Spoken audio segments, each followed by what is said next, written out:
نظر آ رہا ہے، کوئی عورتوں پر پاک کی نظر ڈالتا نظر آ رہا ہے، سوچو تو صحیح، وہ کل جس کی تیاری کا قرآن حکم دیتا ہے، اس کل میں کون مدد کرے گا؟ آئیے ذرا احادیث کی طرف چلتے ہیں۔ اللہ اکبر، حدیث پاک کا مفہوم ہے قیامت کا دن ہوگا۔ ذرا توجہ سے سننا، چہلوں کی محفل میں آئے ہو، اپنی آخرت کی فکر کر لو، آخرت کی تیاری کر لو۔ قیامت کا دن ہوگا، میدان محشر ہوگا، اور وہ میدان محشر ایسا ہوگا، اللہ اکبر، زمین تانبے کی ہوگی، اللہ اللہ، اور انسان کے سر اور سورج کے درمیان صرف ایک ہاتھ کا فاصلہ ہوگا۔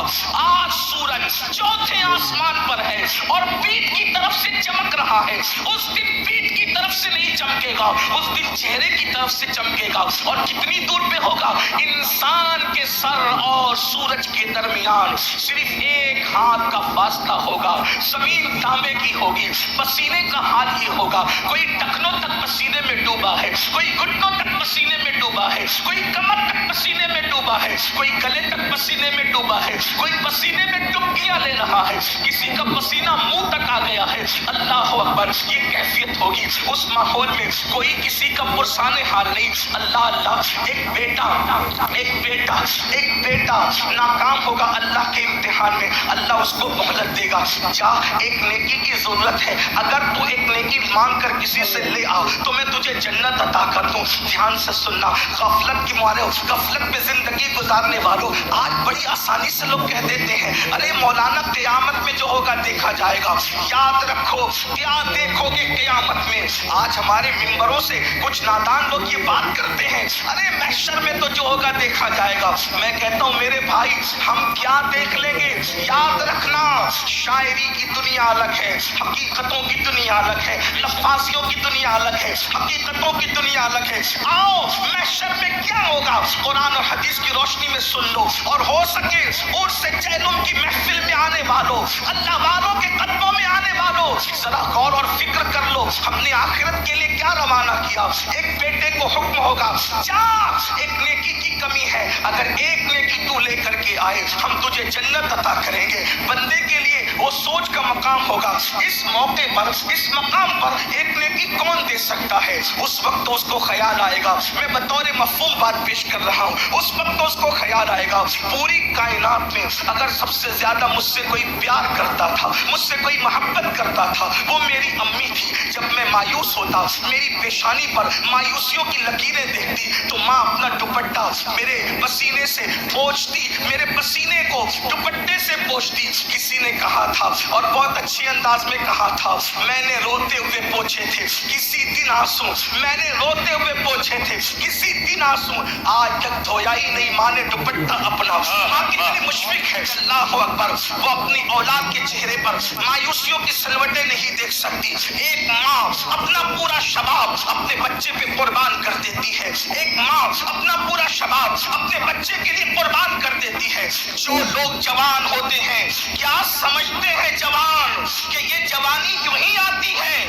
دو شخصیتوں کی جوانی جب کسی بچے پر قربان ہوتی ہے تب کوئی جا کر کے شباب کو پہنچتا ہے، تب کوئی جا کر جوانی کی دہلیز پہ قدم رکھتا ہے۔ اللہ اکبر، اس کو خیال آئے گا کہ میری ماں تھی جو ہر میرے لیے کڑوے گھونٹ پی لیتی تھی، غموں کے گھونٹ پی لیتی تھی، میری خوشی کے لیے غموں کے گھونٹ پیتی تھی۔ اللہ اکبر، میں اگر بستر پہ پیشاب کر دیتا، گیلے پر ماں سوتی، سوکھے پہ مجھے سلاتی، جس نے اپنا لہو پلا کر کے دودھ کی شکل میں مجھے بڑا کیا، جس نے 9 مہینے تک مجھے اپنے پیٹ پہ رکھا، ماں کا تصور آئے تو بڑی ممتا گھوم جائے۔ زیادہ گفتگو نہ کرتے ہوئے اللہ اکبر، وہ بچہ، وہ بیٹا اپنی ماں کے پاس آئے گا۔ آپ سوچ سکتے ہیں ایک نیکی کی بات ہے، ایک نیکی کیا ہوتی ہے آپ کو بتاؤں؟ آج اگر آپ کسی کو دیکھ کے، مومن کو دیکھ کے مسکرا دے تو اللہ آپ کو صدقے کا ثواب دے۔ اگر بازار میں جا کر کے آپ پڑھتے اشہد ان لا الہ الا اللہ وحدہ لا شریک لہ واشہد ان محمد عبدہ ورسولہ، اگر یہ آپ پڑھتے تو اللہ پاک آپ کو 80,000 نیکیاں عطا فرمائے۔ ایک نیکی کی بات کیا ہوتی ہے؟ اللہ اکبر، لیکن ایک بیٹا قیامت کے دن اپنی ماں سے کہے گا امی میرے غم، میری خوشیوں کے لیے تم نے ہر غم کے کڑوے گھونٹ پیے ہیں، ماں آج مجھے ایک نیکی کی ضرورت ہے، امی مجھے ایک نیکی دے دو، ماں آج مجھے ایک نیکی دے دو۔ آپ جانتے ہیں ماں اس دن کیا جواب دے گی؟ اللہ اللہ اکبر. حدیث پاک کا مفہوم ہے جب بیٹا قیامت کے دن اپنی ماں سے کہے گا امی مجھے ایک نیکی دے دے، اس وقت ماں کہے گی تو کون ہے، میں تجھے نہیں پہچانتی، آج تو مجھے اپنی پڑی ہے، آج تو مجھے اپنی پڑی ہے، میں تجھے نہیں پہچانتی. اللہ اکبر. جس دن ماں اپنے بیٹے کو نہ پہچانے گی، جس دن باپ اپنے بیٹے سے بھاگے گا، اس دن کے لیے ہم نے کیا تیاری کی ہے، کیا تیاری کی ہے. اگر ہم بے عمل ہوتے تو بھی بات الگ ہوتی، لیکن ہم بے عمل نہیں، ہم تو بد عمل ہے. ایک تو با عمل لوگ ہیں، ایک تو بے عمل لوگ ہیں، اور ہم لوگ بے عمل نہیں بلکہ بد عمل ہیں. اللہ اکبر. ہائے ہماری بد عملی. ہم نے آخرت کے لیے کیا بھیجا؟ یہی کہ فجر کی نماز میں ہم نرم نرم گدوں پر سوتے پڑے رہے، یہی جرائم بھیجے، یہی حسن والی عورتوں کو پاپ کی نظر سے دیکھا، نرم نرم گدوں پہ لیٹ کر زنا کی فلمیں دیکھی، زنا کی گندی پکچریں دیکھی. اللہ اکبر. یہی آخرت کے لیے بھیجا. حرام لقمے کھائے، وہ حرام سود کا لقمہ جس کے لیے تمہارے میرے سچے نبی نے فرمایا جس نے سود کا ایک لقمہ کھایا اس نے اپنی ماں کے ساتھ 36 مرتبہ زنا کیا. کعبے میں زنا کرنے والا اور سود کا لقمہ کھانے والا دونوں برابر برابر ہیں. اللہ اکبر. کیا بھیجا ہے؟ یہی جھوٹ بولتے رہے، غیبتیں کرتے رہے. کیا بھیجا ہے؟ موت کی تیاری نہیں کی. آپ کیا سمجھتے ہیں موت اللہ اللہ اور قیامت کے احوال کے ہے. ماں نہیں پہچانے گی، باپ بھاگے گا، دوستوں کا کیا حال ہوگا؟ آپ سوچیں گے چلو ماں باپ کو سپورٹ نہیں کرتے، دوست سپورٹ کریں گے. تو قرآن کہتا ہے الاخلاء یومئذ بعضهم لبعض عدو. فرماتا ہے جو تیرے پکے دوست ہیں، گہرے دوست، وہ تیرے دشمن بن جائیں. آج خلیل کوئی نہیں ہے کسی کا. توجہ کرنا، آج کوئی کسی کا خلیل دوست نہیں بچے. آپ خلیل کی بات کرتے ہیں. یہ جو دوستی ہے یہ سب نوٹنکی ہے، کوئی دوستی نہیں ہے. حضرت انس بن مالک سے کسی نے پوچھا دوست کون ہوتا ہے؟ فرمایا اگر کسی کے کندھے پہ ہاتھ رکھ کے کہو چل، اور وہ پوچھے کہاں، وہ دوست نہیں ہو سکتا. دوست کی پہچان یہ کندھے پہ ہاتھ رکھ کے کہا چل، وہ چلنے لگے، پرواہ نہ کرے کہ لے کہاں جائے گا، اس کو دوست کہتے ہیں. آج تو بھائی بھی ایسا نہیں ہے. آپ دوستوں کی بات کرتے اور دوست سے بڑا مرتبہ ہے خلیل کا، یعنی پکا دوست. پکا. بتاؤں دوستوں اور خلیل میں کیا فرق ہوتا ہے؟